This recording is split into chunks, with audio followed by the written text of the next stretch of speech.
এখন যে গাছটি দেখাচ্ছে এটা হচ্ছে একটা ওষুধের গাছ। গাছটির নাম হচ্ছে উলট কুমড়ো। এই গাছের ডালের যে গোড়াগুলো আছে ওইগুলা দিয়ে ওষুধ বানায় খাইলে পরে অনেক রোগ দূর করে, পেটের যত সমস্যা আছে দূর করে। ঠিক আছে, আরও একটা গাছ আছে, আরও একটা হলুদের গাছ দিয়ে কী কাজ হয়, হলুদ গাছ দেখাচ্ছি জঙ্গলের মধ্যে।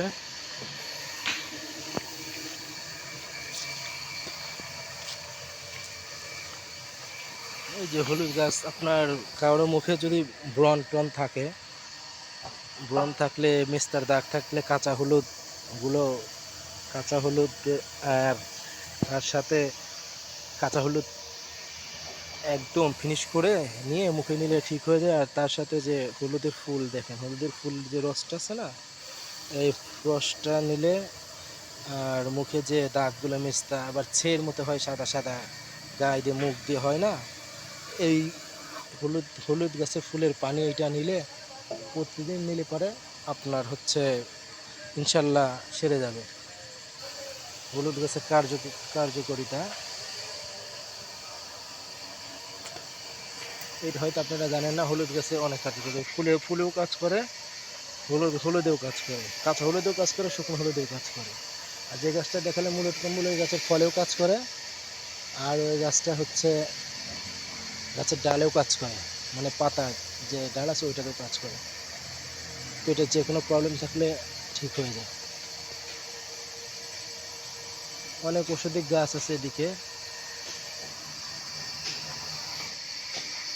এই যে আরেকটা, এটা হচ্ছে লতারের গাছ বলে, আর মিষ্টি কুমড়ার গাছ তো এই যেটা চিনি যে ফড়িং, লতারের গাছ। এই লতারের গাছ দিয়ে যদি কোনো জায়গায় আঘাত লাগে, কাটে এটা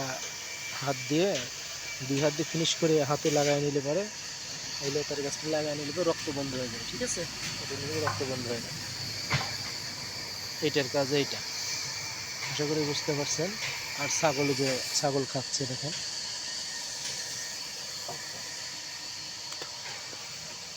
অনেক হলুদের ফুলের অনেক পানি আছে, এই পানিগুলা সেইগুলাতে অনেক কাজ করে। আপনারা যারা দেখেন না, যারা করেন নাই, তারা অবশ্যই ফুলের পানিগুলো ইউজ করবেন। দেখবেন যে একটা যে পড়ে আছে ফুল, ইউজ করবেন ইনশাল্লাহ। যদি সেই থাকে, মেস্তা থাকে, অবশ্যই দূর করবে, 100% দূর করবে ইনশাল্লাহ।